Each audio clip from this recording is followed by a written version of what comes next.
জানেন, প্রায় 10 মাস হয়ে গিয়েছিল মায়ের হাতের রান্না খাইনি।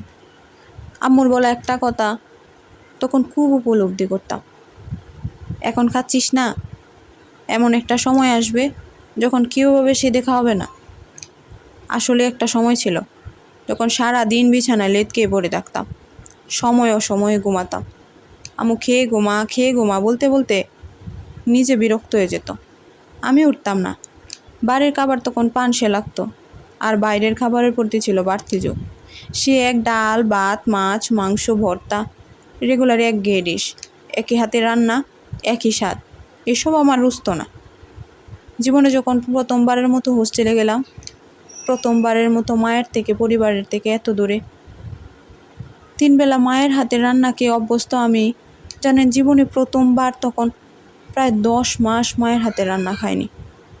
হোস্টেলের দেড়ে স্বাদহীন খাবার খেতে খেতে জীবন তখন অতিষ্ঠতার মাত্রা বাড়লে মাঝে মাঝে ফাস্টফুডকে স্মরণ করতাম।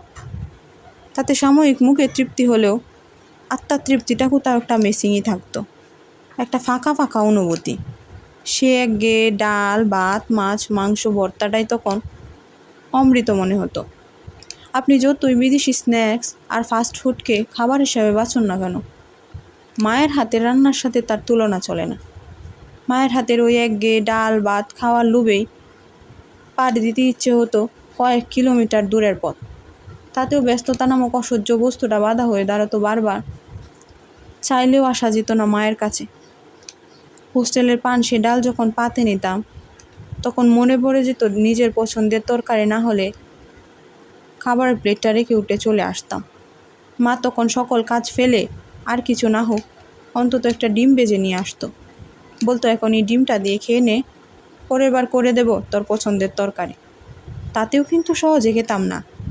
অনেক জোরাজুরি সাদাসাদি করে কখনো বা মুখে তুলে খাওয়াতো। মায়ের কথা মনে পড়ে দুফোঁটা চোখের জল যখন ওই পানসে ডালে পড়তো, আমি কিন্তু চোখ মুছে ওই পানসে ডাল দিয়েই ভাত খেয়ে উঠতাম। আপনাদের যাদের মা আছে তাদের বলি, মায়ের প্রতিটা যত্নের আদরের ভালোবাসার মূল্যায়ন করবেন। মা মানুষটা একবার হারিয়ে ফেললে আর ফিরে আসে না। মায়ের হাতের খাবারের অবমূল্যায়ন করবেন না।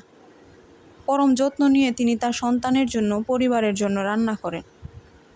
যদি প্রশংসা করতে না পারেন, অন্তত অবজ্ঞা করবেন না।